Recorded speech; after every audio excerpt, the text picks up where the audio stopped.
Kwanza yeye ni mtu wa kazi, hata kama walikuwa waziri wa interior tuliona vile wanafanya kazi, na yeye pia ni machua na ana ukabila.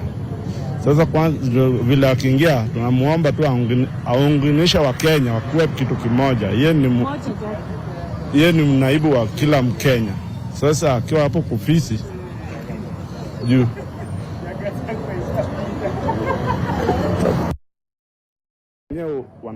watu wa Kenya kazi ya mwisho na wafanya kwa rais kwa serikali jumla. Sasa hivi miaka 3 ama 2 hatujaona kitu ambavyo UDA wameshafanya. Tumebaki na miaka 3. Naweza waambia rais sasa hivi wa focus on project ambao walipromise watu wa Kenya. Juu tumebaki na only 3 years tuende kwa national election. Sasa hivi mwaka 3 tungependa mkue pamoja mfanye kazi ili tuone matunda yenu baada ya 2027. Asante sana. Asante sana. Ya mwisho fanya kwa ufupi. Kwa majina? Kwa majina naitwa Zadok Simwa. Nasema ni asante kwa uchaguzi yenye ilifanyika kwa kuchagua Deputy President Kindiki. Hiyo inaonyesha kwamba Kenya kisiasa tumekomaa. Nikikompea Kenya na nchi zingine kama South Africa inaonyesha ukomavu wa siasa. Na nashukuru kubwa kwa vile wamefanya na Mungu awabariki. Asante sana kwa maoni yako. Those are views from residents here in Kisumu, and now I'm going to take you to the newest city of Eldoret, to my colleague Mashara. Mash, take it up.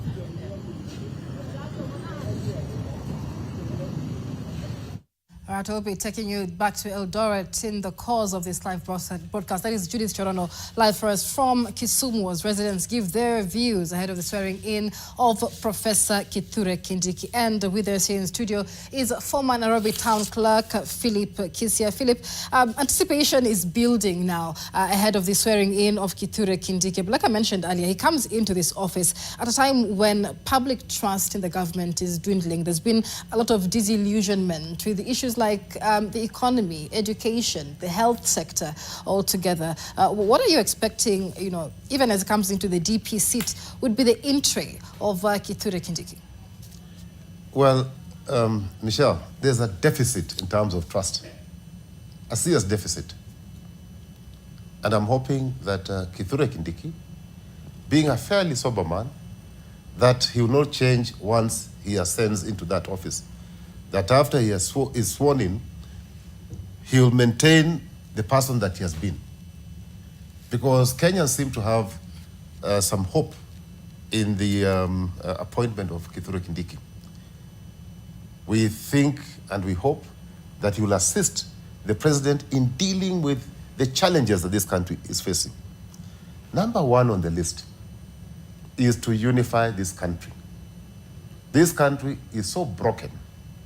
This country is feeling so hopeless.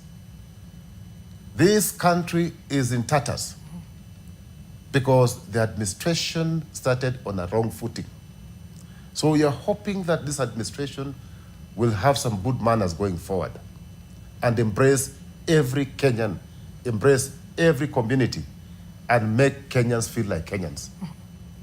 Right now, most of Kenyans don't feel part of this government.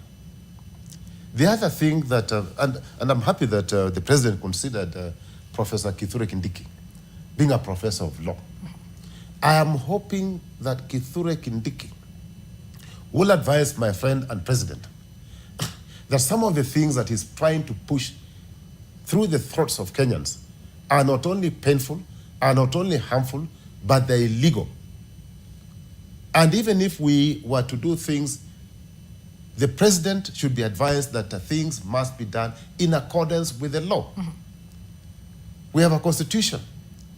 Things like Adani, he's so hell-bent on pushing them through. You wonder why. In fact, people are asking, okay, what is the alternative? Mm-hmm. We have so many alternatives. Opening up that space to other people to come and compete for it so that we have the best player. But who told President William Ruto that Kenyans have no capacity to raise money? We're just asking for 300 billion for the airport to be paid over 30 years. We are asking for 95 billion for Kentraco. Who told President Ruto that if he floated an infrastructure bond, that Kenyans cannot come.